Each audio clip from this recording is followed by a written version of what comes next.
നമസ്കാരം സുഹൃത്തുക്കളെ, ഞാനിന്നിപ്പോൾ നിൽക്കുന്നത് പിന്നെ തൈക്കൽ ബീച്ച്, ചേർത്തല തൈക്കൽ ബീച്ചിലാണ്. അപ്പോൾ ഇവിടെ ഒന്ന് കാണണം കൂടിയാണ് വന്നത്. പക്ഷേ കാണാൻ ഇപ്പോൾ ഒന്നുമില്ല. സാധാരണ നമ്മുടെ അർത്തിങ്ക ബീച്ചും മാരാരിക്കുളം ബീച്ചൊക്കെ കാണുന്ന പോലെ തന്നെയാണ്. പക്ഷേ ഇവിടെ കുറേ കല്ലും കൂട്ടങ്ങളൊക്കെ ഉണ്ട്. അപ്പോൾ അത് തന്നെ ഇവിടെ കാണാനുള്ളൂ, വേറെ ഒന്നും കാര്യമായിട്ട് കാണാനില്ല. കണ്ടില്ലേ? എന്നാലിപ്പോൾ സംഭവം കാര്യത്തിലേക്ക് കിടക്കാം. ഞാനിപ്പോൾ വന്നിരിക്കുന്നതിൻ്റെ കാര്യം എന്താണെന്ന് വെച്ച് കഴിഞ്ഞാൽ, നമുക്ക് ബീച്ച് കാണുന്നതല്ല പ്രശ്നം. പ്രശ്നം നമ്മുടെ സെൻറ്റ് റീത്ത സ്കൂൾ തന്നെയാണ് പ്രശ്നം. കാരണം എന്താണെന്ന് വെച്ച് കഴിഞ്ഞാൽ, ഇപ്പോൾ ഇന്നലെ കിട്ടിയ വാർത്ത എന്താണെന്ന് വെച്ചാൽ, കൂടുതൽ കുട്ടികൾ അവിടുന്ന് TC വാങ്ങി പോവുകയാണെന്നുള്ളതാണ്. അപ്പോൾ ഇന്ന് രാവിലെ ഒരു ന്യൂസ് കണ്ടതാണ്. ഒരു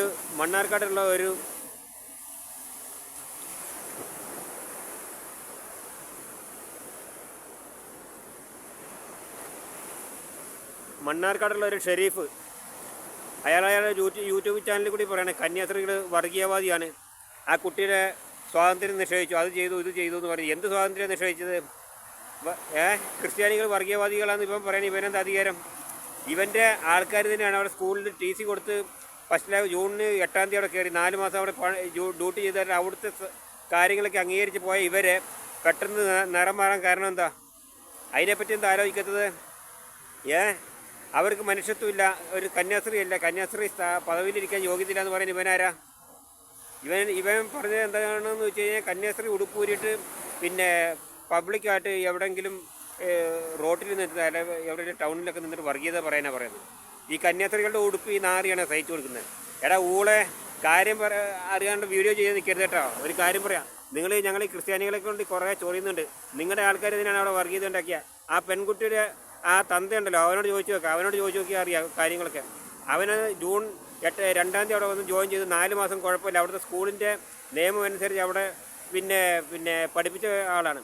പെട്ടെന്നൊരു സുപ്രഭാതത്തിൽ ഏതോ ജിഹാദികളുടെ സംഘടനകളിൽ പെട്ടിട്ട് ഇവനെ നിർബന്ധിച്ചിട്ട് അവിടെ വന്നിട്ട് ഒച്ചപ്പാടായി, ബഹളമായി. അന്ന് മുതൽ പിന്നെ ആ സ്കൂൾ മോശമാണ്, പ്രിൻസിപ്പാൾ മോശമാണ്, PTA മാനേജ്മെൻറ്റ് മോശമാണെന്നൊക്കെ പറഞ്ഞു കഴിഞ്ഞാൽ എന്തധികാരമാണ് നിനക്കുള്ളത്? നിനക്കൊരു യൂട്യൂബ് ചാനലുണ്ട്, എന്ത് തോന്നിവാസവും വിളിച്ചു പറയാൻ പറ്റത്തില്ല കേട്ടോ. ഉള്ള കാര്യം ഞാൻ പറഞ്ഞുതരാം. നീ കൊണക്കരുതേ. കാര്യങ്ങളുടെ സത്യാവസ്ഥ മനസ്സിലാക്കി ചെയ്തുകൊണ്ട് നീ നല്ല ഒരുവിധപ്പെട്ട എല്ലാ യൂട്യൂബ് ചാനലും ഇത് തന്നെയാണ് ചെയ്യുന്നത്. ഇവരവിടെ ഉണ്ടായ സംഭവങ്ങളൊന്നും വിശദത്തോടെ പറയുന്നില്ല. എന്നിട്ട് എവിടെയെങ്കിലും മുക്കിലും മൂലയിലും കയറി കുറച്ച് ഭാഗം കണ്ടിട്ട് അതാണ് ഈ വിശദീകരിക്കുന്നത്. പല യൂട്യൂബ് ചാനലിൽ ഇപ്പോൾ കണ്ടിട്ടുണ്ട്, കന്യാസ്ത്രീ ആ സിസ്റ്ററുടെ ഫോട്ടോയും ശശീല ടീച്ചറുടെ ഫോട്ടോയും കൂടി വെച്ചിട്ട് കളിയാക്കുക. കാരണം എന്താണെന്ന് വെച്ച് കഴിഞ്ഞാൽ, രണ്ടും വിഷങ്ങളാണ്, കേരളത്തിലെ വിഷങ്ങളാണെന്നുള്ള രീതിയിലാണ്. ഇവിടെ ഒരു വിഷവും ആരുടെ മേലും അടിച്ചേൽപ്പിച്ചിട്ട് ആരും വിഷം ചീറ്റിയിട്ടുമില്ല. ഇവിടെ വിഷം ചീറ്റിയത് നിങ്ങൾ തന്നെയാണ്. നിങ്ങൾ വർഗീയവാദിയായ കുറേ മുസ്ലിംസ് ഉണ്ട്, എല്ലാവരും ഇല്ല, നല്ല മുസ്ലിങ്ങളും ഉണ്ട്, അവരെ ഞാൻ പറയുന്നില്ല. ഈ പെണ്ണിൻ്റെ തന്ത മുതൽ ഇങ്ങോട്ട് അയാളോട് ചോദിച്ചറിയ കാര്യങ്ങൾ. അവൻ എന്നിട്ട് പോയി 4 മാസത്തിൽ നിന്നിട്ട് മനംമാറ്റം. ഇനി കൂടുതൽ കുട്ടികളെ പോവുകയാണെങ്കിൽ പോയിക്കട്ടെ, കുഴപ്പമില്ല. സെൻറ്റ് റീത്ത സ്കൂളിൽ ഇനി ഒരു കുട്ടിയെ വെച്ചിട്ടാണെങ്കിലും പഠിപ്പിക്കും, മനസ്സിലായില്ലേ? എന്നാലും സ്കൂൾ നിർത്തുന്നില്ല. പിന്നെ ഈ അടുത്ത് ന്യൂസ് 18 ഒരു ചർച്ച ഉണ്ടായപ്പം അതിൽ നമ്മുടെ ബഹുമാനപ്പെട്ട ജോഷി, പിന്നെ മയ്യാറ്റിലച്ചൻ, അതുപോലെ തന്നെ ആരിഫ് ഹുസൈൻ, അതുപോലെ തന്നെ ഡോക്ടർ ജയരാജോ, അങ്ങനെ കുറച്ച് ആൾക്കാരുണ്ട്. അപ്പം അവിടെ ഈ പ്രശ്നമായിട്ട് ചർച്ച നടത്തുന്ന സമയത്ത് അവിടെ ന്യൂസ് 18 റിപ്പോർട്ടർ ഈ ജോഷി മയ്യാറ്റിലച്ചനോട് ചോദിച്ചു.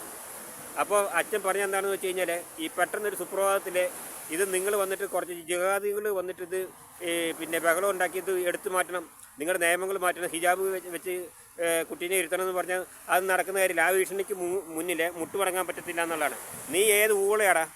നീ മണ്ണാർക്കാട് എവിടെ ആയാലും നിൻ്റെ പിന്നെ ശരിക്കും നിന്നെയൊക്കെ ഈ ജാതി വർഗീയത ചീറ്റുന്ന നിന്നെയൊക്കെ പിടിച്ച് പോലീസിൽ ഏൽപ്പിക്കാനും വേണ്ടി നീ ഏത് പരലോകത്ത് വിളിച്ചിരുന്നാലും കുഴപ്പമില്ല. നീ കേൾക്കാൻ തന്നെ പറയാം. നീ എൻ്റെ ഈ വീഡിയോ കാണുകയാണെന്നുണ്ടെങ്കിൽ നീക്ക് അറിയണത്. നീ നേരെ ഒരുപാട് യൂട്യൂബ് വീഡിയോസ് ഉണ്ട്, ഒരുപാട് യൂട്യൂബറുണ്ട്. ഇങ്ങനെ ഈ വർഗീയത ചീറ്റി നടക്കുന്ന സിസ്റ്റർമാർ അങ്ങനെയാണ് ഇങ്ങനെയാണ്. ആ സ്കൂൾ വർഗീയതയുടെ സ്കൂളാണ്. ഇവിടെ ആരും വർഗീയവൽക്കരിച്ചിട്ടില്ല. ആ കുട്ടി സ്കൂളിൻ്റെ നിയമം അനുസരിച്ച് കയറുകയാണെന്നുണ്ടെങ്കിൽ ആ കുട്ടീനെ പഠിപ്പിക്കാനായിട്ട് സിസ്റ്റർമാർ റെഡിയാണ്, എല്ലാവരും റെഡിയാണ്, അധ്യാപകർ റെഡിയാണ്. ആ കുട്ടീനെ പഴയ സ്നേഹത്തിൽ തന്നെ ആ കുട്ടീനെ സ്വീകരിക്കും.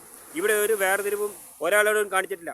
വേർതിരിവുണ്ടാക്കലും വർഗീയരുണ്ടാക്കലും നിങ്ങളുടെ മുസ്ലിംസിൻ്റെ സംഖ്യകളുടെ സുഡാപ്പികളുടെ പിന്നെ ആ അജണ്ടയാണ്. അതിവിടെ പരിപ്പ് വേവില്ല, വേഗത്തില്ല. നിങ്ങൾക്ക് ഇപ്പോൾ എന്താണെന്ന് വെച്ചാൽ നിങ്ങൾക്ക് ഒരു മുസ്ലിം സാമ്രാജ്യം ആക്കണം ക്രൈസ്തവ സ്കൂളിലൊക്കെ കയറിയിട്ട്. അത് തന്നെയാണ് ഈ നാറിയ വീഡിയോ ചെയ്യുമ്പോൾ ആലോചിക്കണം എന്തൊക്കെയാണ് അതിന് ഭവിഷ്യത്ത് വരുന്നെന്നുള്ളത്. നീ ആ സ്കൂളിൽ പോയിട്ട് അന്വേഷിച്ച് നോക്കടാ ചേറ്റേ.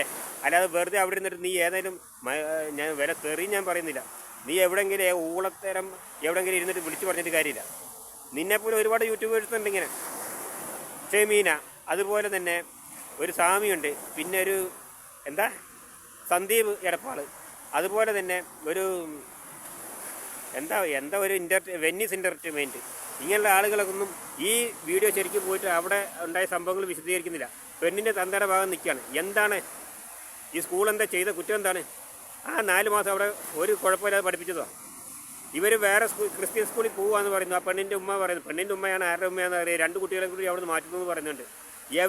ഇവർ ഏത് സ്കൂളിൽ പോയി കഴിഞ്ഞാലും അവരവിടെ ചെന്ന് കുറച്ച് കാലം നിന്ന് കഴിഞ്ഞാൽ അവർക്ക് പല പ്രശ്നങ്ങളും ഉണ്ടാവും. അവർ ഇനി ഇവിടുന്ന് ഉന്നയിക്കാൻ പോകുന്ന പ്രശ്നങ്ങൾ എന്താണെന്നുള്ളത് അവിടെ ചെല്ലും പറയാം. ഇപ്പോൾ ഒന്നും ഞാൻ ഇതിനെപ്പറ്റി വിശദമായിട്ട് പറയുന്നില്ല. പിന്നെ കന്യാസ്ത്രീയുടെ ഉടുപ്പ് നീയാണോ തയ്ച്ചു കൊടുക്കുന്നത്? കന്യാസ്ത്രീകളുടെ ഉടുപ്പ് ഊരിട്ട് പരസ്യമായിട്ട് അവിടെ പോയിട്ട് വർഗീയത പറയാൻ പറഞ്ഞു കഴിഞ്ഞാൽ അവർക്ക് കന്യാസ്ത്രീ സ്ഥാനത്തിരിക്കാൻ യോഗ്യതയില്ലെന്ന് പറയാൻ നീയാണ് കന്യാസ്ത്രീ പട്ടം വാങ്ങിക്കൊടുത്തത്. ഇത് സഭാവസ്ത്രം വാങ്ങുക എന്ന് പറഞ്ഞാൽ അത് കോളേജിൽ സ്കൂളിലൊക്കെ പഠിച്ചതിന് ശേഷം 19-20 വയസ്സിലാണ് കന്യാസ്ത്രീയായിട്ട് ഒരു മഠത്തിൽ ചേരുന്നത്. അവിടെ ഒരുപാട് ത്യാഗങ്ങളും ബുദ്ധിമുട്ടുകളും സഹിച്ചിട്ടാണ് ഈ ക്രൈസ്തവ സഭ ഈ സന്യാസ സമൂഹം രൂപം കൊടുത്തിട്ടുള്ളത്. അതായത് അച്ഛന്മാരും അങ്ങനെ തന്നെ. നീ ഈ മയിരിൽ നിൻ്റെ ഈ മറ്റേ ഞാൻ തേറി പറഞ്ഞു പോവാണ്. നീ ഈ വീഡിയോ കേൾക്കുമ്പോൾ നീ ആലോചിക്കണത് എന്തൊക്കെയാണ് വർഗീയത ഉണ്ടാക്കുന്നത്. മനുഷ്യന്മാരല്ല അത്ര കന്യാസ്ത്രീകൾ. നിങ്ങളുടെ ആൾക്കാരാണ് മനുഷ്യത്വം ഇല്ലാത്തത്. നിങ്ങളുടെ ആൾക്കാരാണ് ഈ വർഗീയത ഉണ്ടാക്കിയത്. എന്നാൽ പിന്നെ ഈ നാരിക്ക് ആദ്യം പറഞ്ഞല്ലോ, ഈ പെണ്ണിൻ്റെ തന്തയ്ക്ക് ആദ്യം തന്നെ ഇവരെ അവിടെ സ്കൂളിൽ ചേർക്കുന്ന സമയത്ത് ഇന്ന പ്രപ്പോസലും ഇന്ന കാര്യങ്ങളൊക്കെ ഇവിടെ ഉണ്ട്. അന്ന് തന്നെ ഹിജാബ് വേണ്ട എന്നുള്ളത് ഈ സ്കൂളിൽ പറഞ്ഞതാണ്. അത് ഇവിടെ അങ്ങനെ ധരിക്കാൻ പറ്റില്ല, ഈ സ്കൂളിൻ്റെ നിയമം അങ്ങനെയാണുള്ളത്. എന്നാൽ അവനന്ന് അവിടെ ചേർക്കാണ്ടിരുന്ന പോരെ. എന്നിട്ട് ഈ പരനാറി 4 മാസം കഴിഞ്ഞിട്ട് ഇപ്പോൾ ഏതെങ്കിലും സംഖ്യകളുടെ പിന്നെ ഈ കുത്തിത്തിരിപ്പിൽ വഴങ്ങിയിട്ട് ഇപ്പോൾ വന്നിട്ട് സ്കൂളിനെ ഭീഷണിപ്പെടുത്തുന്നു. സ്കൂളിനെ ഭീഷണിപ്പെടുത്തി ഇവരാണ്. പിന്നെ നീ പറഞ്ഞല്ലോ ഈ പെൺകുട്ടി പറഞ്ഞിട്ട് വരുമ്പോൾ പർദ്ദയല്ല ഈ മറ്റേ ഹിജാബ് ഇട്ട് വരുന്ന ടൈമിൽ അത് അവിടെയുള്ള കുട്ടികൾക്ക് മറ്റുള്ള കുട്ടികൾക്ക് കണ്ടാൽ പേടിയെന്നാണ് പറയുന്നത്. അത് സിസ്റ്റർ പറയുന്നത് പറയാം. സിസ്റ്റർ അങ്ങനെ പറഞ്ഞിട്ടില്ല. നീ നുണ പറയാൻ നിൽക്കരുത്, വർഗീയത ഉണ്ടാക്കരുത്, കള്ളക്കഴിവറവന്. നിന്നെ ഇപ്പം ഇങ്ങനെയല്ല പിന്നെ എന്താ പറയുക? ശരിക്കും മാന്യമായിട്ട് ഒരു പ്രശ്നം ഒരു സ്പോട്ടിൽ പ്രശ്നം ഉണ്ടായിക്കഴിഞ്ഞാൽ അതിൻ്റെ രീതി പറയണം. നിന്നെ തെറി പറയണമെന്ന് വെച്ചാൽ നിന്നെ തന്നെ പല യൂട്യൂബേഴ്സിന് ഞാൻ തെറി പറയും. ഈ സത്യസന്ധമല്ലാത്ത കാര്യങ്ങൾ പറഞ്ഞിട്ട് ഈ പ്രചരിപ്പിക്കുക. നീ അവിടെ അന്തസ്സുണ്ടെങ്കിൽ അങ്ങനെ പ്രശ്നം നടന്ന് ഇത്ര ദിവസമായി, ഇപ്പോൾ 10 ദിവസത്തിന് മുകളിലായി. നീ അന്ന് മുതൽ ഈ വീഡിയോ കാണുന്നതാണെന്നുണ്ടെങ്കിൽ നിനക്ക് അന്ന് മുതൽ അത് വിശദമായിട്ട് അന്വേഷിക്കാമായിരുന്നു. മനസ്സിലായില്ലേ? നിന്നെപ്പോലുള്ള യൂട്യൂബേഴ്സിൻ്റെ പേരിൽ പോലീസ് കേസെടുക്കുകയാണ് ശരിക്കും വേണ്ടി. അത് ശരിക്കും ഈ ക്രൈസ്തവ സഭ ഇവർ സ്ട്രോങ് ആയി കഴിഞ്ഞാൽ നീയൊക്കെ പെട്ടത് തന്നെ. മനസ്സിലായില്ലേ? ഇനി മേലാൽ ഈ ജാതി വീഡിയോ പ്രസിദ്ധീകരിക്കാൻ നീ എന്നല്ല, പല ആൾക്കാരുടെ ഉണ്ട്. ഒരുപാട് യൂട്യൂബേഴ്സിൻ്റെ എടുത്ത് പറയാനുണ്ട്. അപ്പോൾ ഇന്ന് രാവിലെ കണ്ടപ്പോൾ എനിക്ക് തോന്നി ഇത് ഒന്ന് വീഡിയോ ചെയ്യണമെന്ന്. നീ എന്ത് മാങ്ങത്തൊരു എന്ത് ചേമ്പാടാണ് കണ്ടത് അവിടെ? എന്ത് ചേമ്പാ? നീ ആ സ്കൂളിൽ പോയോ? അവിടെ ഭീകരാന്തരീക്ഷം സൃഷ്ടിച്ച ആ പെൺകുട്ടിയും അയാളുടെ ഒപ്പം വന്ന ഒരു സുഡാപ്പിയും പിന്നെ വേറെ കുറേ സുഡാപ്പികളുമാണ്. അവർ വന്നിട്ട് വീഡിയോ പിടിക്കുന്നു. അപ്പോൾ പിന്നെ ഇവരും വീഡിയോ പിടിച്ചു. മനസ്സിലായില്ലേ? അപ്പോൾ കന്യാസ്ത്രീ ഇവർ പള്ളിയിൽ ഇങ്ങനെ ബഹളം ഉണ്ടാക്കിയെന്നുള്ള ഒരു തെളിവ് വേണം. അതിന് PTA പ്രസിഡൻറ്റ് വീഡിയോ പിടിച്ചു, അല്ലെങ്കിൽ അതിനൊപ്പമുള്ള അവിടെയുള്ള മറ്റുള്ളവർ വീഡിയോ പിടിച്ചു. അപ്പോൾ ഇവർക്കും ഒരു കഹാലാണ്, ഇവർക്കും വീഡിയോ പിടിക്കുന്നത്. എന്നിട്ട് ഇവരാണ് ഈ ലോകത്ത് ഫേസ്ബുക്കിൽ കൂടിയൊക്കെ പ്രചരിപ്പിച്ചാലേ ഞങ്ങളാരുമല്ല. മനസ്സിലായില്ലേ? അപ്പോൾ ഇതിങ്ങനെ പ്രചരിച്ച സമയത്ത് നിങ്ങളെല്ലാവരും ഇങ്ങനെ ഈ തെറിയും പൂരപ്പാട്ടുമൊക്കെ ഇങ്ങനെ ഈ കന്യാസ്ത്രീനെ ഈ സ്കൂളിനെയും പിന്നെ മാനേജ്മെൻറ്റിനെയൊക്കെ പറയുമ്പോൾ ഞങ്ങൾക്ക് സഹിക്കത്തില്ല. ഇവരുടെ ഭാഗത്ത് എന്തെങ്കിലും തെറ്റുണ്ടെങ്കിൽ ഒക്കെ കുഴപ്പമൊന്നുമില്ല. പക്ഷേ വെറുതെ ഈ വർഗീയത വിളമ്പാൻ